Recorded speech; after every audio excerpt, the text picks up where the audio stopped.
As Generation Z, Asian Americans come of age, the vast majority feel they don't belong. Let's see. Written by Victoria Namkong. Annika Lima experiences a gray area when it comes to belonging in America.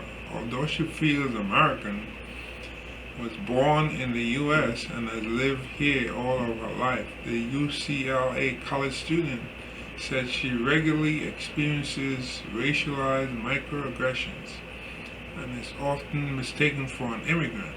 I usually wear cultural clothes, and a lot of people think that means I recently immigrated, she said. I guess they see that as strange or foreign. And we talking about California now, Not Iowa or one of those states in the middle there. This is California. It's something she contended with her entire life. When Lima was born in 2003, her Bangladeshi American parents wanted their daughter to have a racially ambiguous name. They didn't want someone to have a negative perception if they saw her name on a class list or a job application. So instead of passing on her father's last name, which could quickly identify her as Muslim and South Asian, Lima's parents chose a surname associated with Portuguese people. Even though 9/11 was before I was born, it still affects my daily life, said Lima, 18. Growing up in Southern California, Lima, who wears hijab, was asked by one of her classmates when she was going to bomb the school. At age 10, she was questioned and subject to random searches at the airport. When she came home with a poster of an airplane from a Girl Scouts event, her parents told her not to put it up in case people got the wrong idea. Now, she said, seeing another rise in anti-Asian attacks since the beginning of the pandemic made her heart hurt. An overwhelming majority of Asian American youth are struggling to feel fully accepted as Americans as they come of age during an alarming rise in harassment and bullying, anti-Asian rhetoric, hate crimes, and incidents against their communities. Students have reported being spat on, punched, accused of eating dogs and bats, and being called names like China virus, all of which can take a huge psychological toll. According to the recently released Staatus social tracking of Asian Americans in the U.S.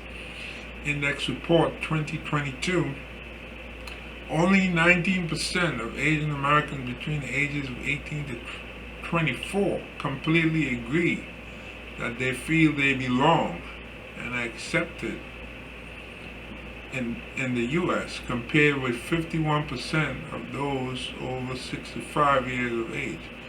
The study found that Asian Americans are the least likely to feel accepted compared with Black Americans, Latino Americans, and white Americans, even when born in the U.S.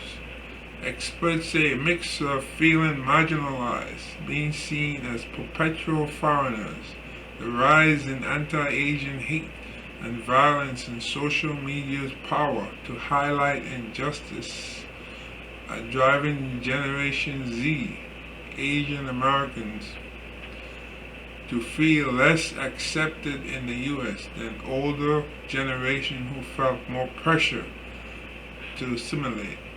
There's violence happening in places you assume are safe spaces for Asian people, like Chinatowns and Koreatowns, said the sociologist Anthony Ocampo, author of the Latinos of Asia, How Filipino Americans Break the Rules of Race.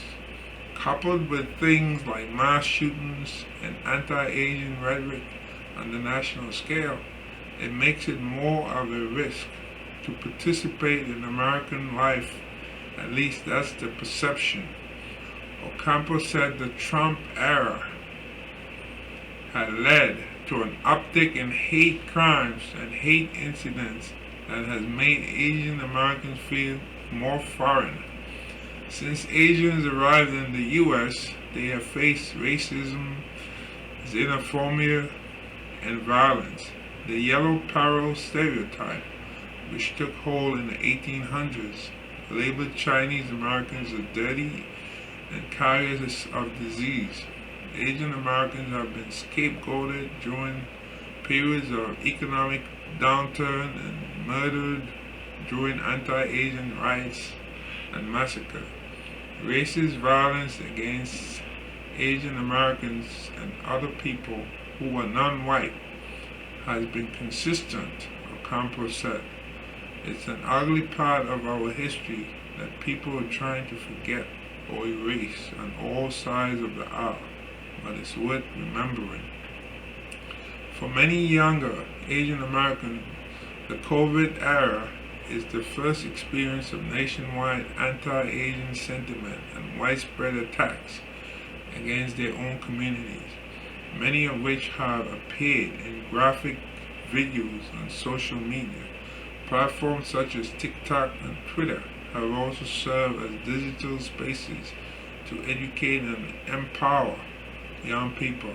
Activists have mobilized on Instagram after events like the Atlanta area spa shootings that left 6 Asian women dead. This generation is especially influenced and informed by social media, said Christina Chin, a Cal State Fullerton professor who researches youth and racial and ethnic identity. I think the older generation relies so much on their lived experience, where I think the younger generation is far more tapped into a lot of the racial inequality and social issues. Chin said Generation Z wanted to stake a claim to their Asian Americanness in a way that was different from older generation who felt more pressure to seek forms of acceptance and belonging. Growing up, I didn't feel like the most beautiful girl in class, said Emma Savita, 21. Beauty standards were so focused on if you had blonde hair and blue eyes. Savita, who is Japanese American, was often asked, "What are you?" as a child.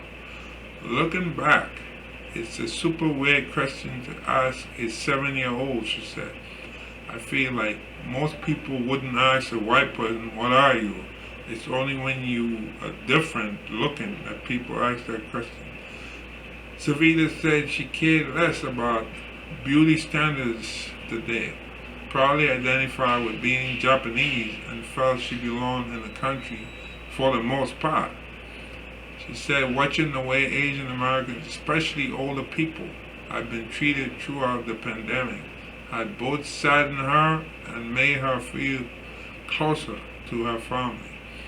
I think about my great-grandmother who was interned at Manzanar, and I just think, how could you profile an entire race? California's Manzanar War Relocation Center was one of 10 camps where Japanese Americans and Japanese immigrants ineligible for citizenship were incarcerated by the U.S. government during the Second World War. A 2020 Stop AAPI Hate You campaign report found that 73% of Asian American and Pacific Islander youth expressed anger and disappointment over the current anti-Asian racism in the country, and many were experiencing fear and concern for their families' safety. As an Asian American, Erica Garcia, 22, said the COVID era was anxiety-inducing. My mom is an essential worker, and I felt very afraid for her, she said. I always have that thought in my head, like, I hope she's okay. That worry extends to my friends, my family, and myself as well.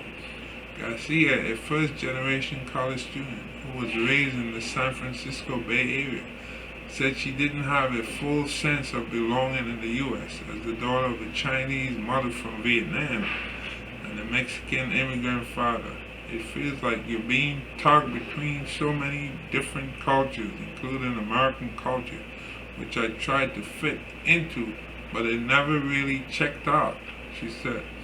Being queer also affects her feelings about belonging because for young Asian Americans from traditional families, having queerness be part of your identity inherently makes you feel like a disappointment. Garcia said her professors, classmates, and girlfriend had all helped her accept her identity. Other Asian Americans like Marcus Sanders, 18, have always felt like they belong in the country. It was super diverse growing up in Union City. And there were a lot of Asian Americans, African Americans, and Latinos, he said. So everybody was like a minority group. I never felt like I was different. Sanders, a 3-star quarterback at Oregon State University, said people were sometimes surprised to find out he's of Chinese and Korean descent, since Asian American football players are still a small minority within the game. When he attended football camps, people would sometimes ask if he was Hawaiian. Sanders said he still accepted now that he was living in Corvallis, Oregon. No one's treated me differently because I'm Asian, he said, noting that racism and violence against his community was still a serious concern. He said his Korean grandmother had been racially harassed in public during the pandemic. To combat the racism, harassment, and marginalization many Asian American youth experience, Stop AAPI Hate recommends that states implement ethnic studies throughout secondary school curricula so students learn about the histories of different U.S. communities.